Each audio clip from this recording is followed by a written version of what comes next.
কাজী অফিসে কাজী মেয়েটিকে বলল, বলো মা কবুল। মেয়েটি বলল, কবুল। তারপর কাজী ছেলেকে বলল, বাবা কবুল বলেন। ছেলেটি তখন মেয়েটির সাথে থাকা মেয়েটির মামাকে বলল, আপনি কবুল বলেন। মেয়েটি বলল, মানে? ছেলেটি বলল, আপনি কবুল বলুন। মেয়ের মামা বলল, কি বলছেন এসব?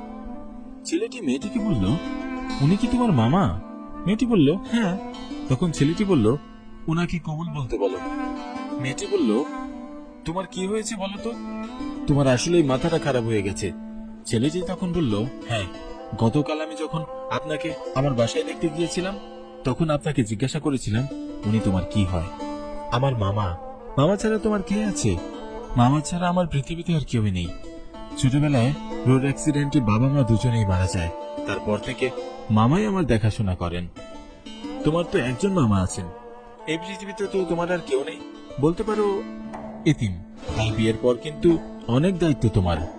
মামা, একটা কথা বলতাম যে আমার বিজনেসে একটা প্রবলেম যাচ্ছে, তো আমি চাই বিয়েটা 2-1 দিনের মধ্যে কাজী অফিসে সেরে ফেলি। তারপর কয়েকদিন পরে আনুষ্ঠানিকভাবে আমরা অনুষ্ঠানটা করে ফেলবো। আপনার কি মত মামা? দেখো, তোমরা যখন দুজন দুজনকে জানো, বোঝো, ভালোবাসো, আমার মনে হয় সেটাই ভালো হবে। আর আসলে তোমার মতো একজন ইয়াং বিজনেসম্যানকে আমি খুঁজছিলাম ওর জন্য। আমার মনে হচ্ছে তোমার কাছে ও ভালোই থাকবে। আসলে ওর জন্য অনেক ভালো ভালো বিয়ের প্রস্তাব এসেছিল, আমার কাউকে পছন্দ হয়নি। আমার মনে হয়েছে ইউ আর রাইট। তাহলে আমাকে তো সৌভাগ্যবানই মনে হচ্ছে। ঠিক মামা, বিয়েটা তাহলে আমরা আগামীকালই কাজী অফিসে সেরে নিচ্ছি। তুমি রাজি হয়ে যাও মামুনি? আমিও রাজি। মেয়েটি এসব কথা শুনে বলল, হ্যাঁ, তাতে সমস্যা কি? তুমি তো গতকাল আমাদের বাসায় গিয়েছিলে, তোমার সাথে তো এই কথাগুলোই হয়েছিল। তাতে সমস্যাটা কোথায়? আমি তো সমস্যার কিছুই দেখতে পাচ্ছি না। সমস্যা অনেক। তোমার কি মাথা ঠিক আছে? কি সব বলছো এসব? সমস্যাটা কোথায় আপনারা জানেন না? যাকে আমি বিয়ে করে সারা জীবন সুখের সংসার করব, সেই মানুষটি কেমন সেটি তো আমার জানার খুবই দরকার। এই জন্য ওই দিন আমি আপনার বাসায় একটা অডিও ডিভাইস রেখে এসেছিলাম। আমি সেই অডিও ডিভাইসে শুনতে পাই যে তোমার মামা বলছে পৃথিবীতে মামা ছাড়া তোমার আর কেউ নেই। স্বামী যখন মামা। কিন্তু তুমি কিন্তু মামার অ্যাক্টিংটা খুব ভালো করছো। তুমিও কিন্তু দুর্দান্ত অভিনয় করছো।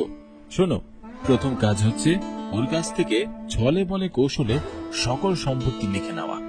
এটা তুমি আমার উপর ছেড়ে দাও। আমি থাকতে তুমি এত টেনশন করছো কেন বাবু? শোনো, তারপর ও সবকিছু কেটে নিয়ে ওকে কিক মেরে সরিয়ে দিয়ে সকল সম্পত্তির মালিক কে হবে? আমরা। মেয়েটি এখন তাদের নিজেদের জালেই ফেসে গেছে। এটা ভেবে ছেলেটিকে বলে, দেখো, আমার কথাটা একটু শুনো। ছেলেটি বলল, কি ভেবেছিলেন আপনারা? হ্যাঁ, এভাবে প্রতারণা করে যাবেন আমার সাথে? যে মানুষটাকে নিয়ে আমি সারা জীবন সংসার করব, সেই মানুষটাকে যাচাই করতে গিয়ে দেখি মামাই তার স্বামী। কি বিচিত্র না?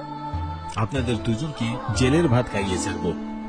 এ কথা শুনে মেয়েটির ছদ্মবেশে থাকা স্বামী পালিয়ে যেতে চায়। তখন ছেলেটি বলে, এই শোনো, পালানোর কোনো রাস্তা নেই।